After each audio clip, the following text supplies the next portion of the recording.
hell is that?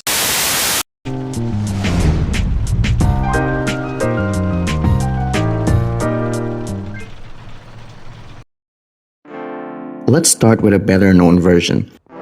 The ARL-44 is a French tank that was made after the Second World War from 1949 to 1951. It is armed with a 90mm SA-45 main gun and two 7.5mm machine guns.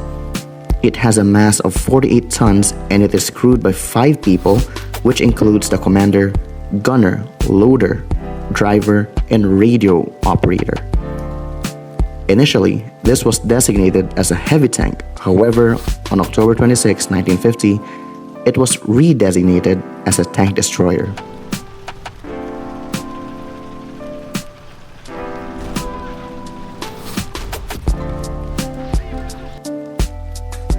Would you believe me if I tell you that this tank wasn't designed after the war but during? To further understand this, we must first understand how France did during World War II.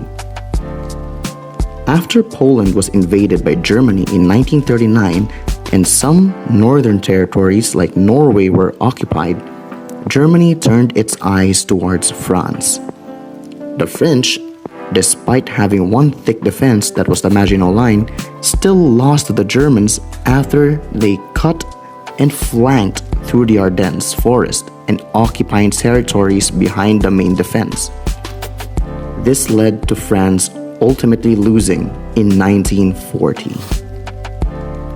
When Germany successfully defeated France, Germany would divide the nation into two. On the northern or western area, it was called the occupied zone. It is controlled by the Germans, while the southern area was called the free zone. It was an unoccupied zone that was managed by the collaborationist Vichy French. Now, despite this, the design and planning of the tank continued in secret.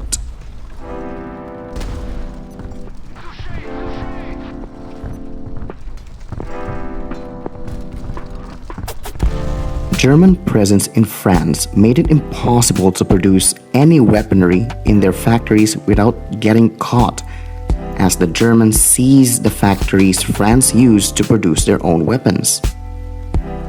This left the French resistance having no factories nor safe testing areas, meaning any chance of producing weapons en masse, especially something as big as a tank, is almost impossible.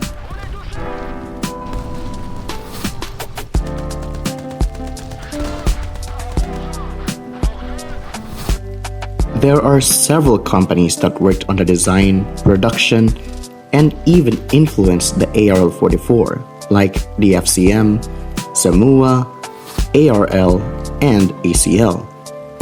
These companies formed the CDM, or the Camouflage de Material, which was a secret organization made to protect, maintain, and hide French military assets from the Germans for its eventual use against them.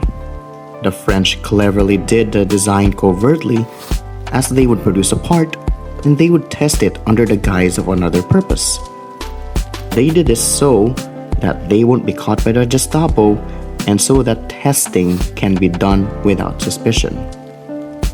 This, however, would end on the 11th of November 1942 when the Germans started occupying the free zone, which also halted the operations for the future production of the ARL-44.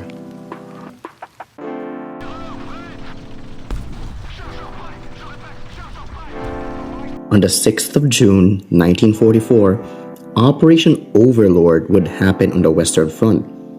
This would eventually lead to the liberation of France and the resuming of the production of the ARL-44. They were supposed to produce 500 ARL-44s armed with a 75mm SA-44 gun and a turret that was produced by ACL. The tracks and running gear is heavily inspired by its ancestor, the Char B1, and its weight is about 35 tons. However, the numbers were gradually cut down from 500 until only one variant of the ARL-44 with the ACL turret. This variant would eventually be called the ARL-44 ACL-1.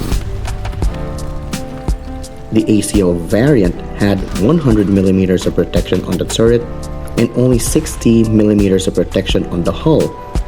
Its gun, the 75mm SA-44, was completely outdated by the time the ARL-44 ACL-1 variant was produced in 1946.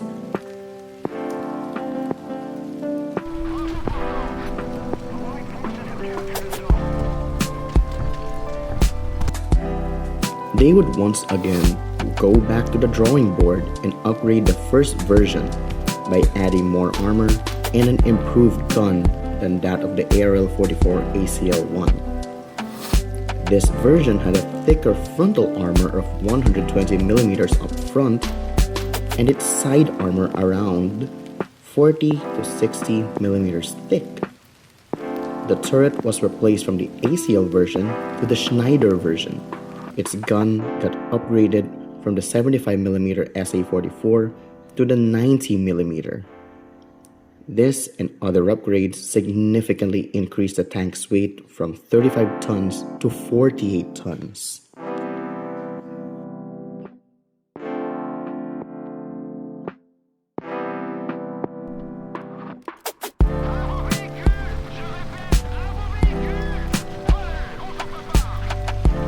On Bastille Day of 1951, the public finally saw the ARL-44. However, at this point, it was reclassified from heavy tank to tank destroyer. They were supposed to produce 500 to 600 tanks, but only 60 were ever manufactured from 1949 towards the end of its service. Not only that, it was very much outdated for its time. It never saw combat at all, and its service life was also short, as by 1953, it was officially retired and was replaced by the American M47 Patton tanks. While this tank's short lifespan was unfortunate and its main model outdated for its time, this still paved way for many other French designs, serving as an interim tank between past doctrines to future doctrines of tank engineering.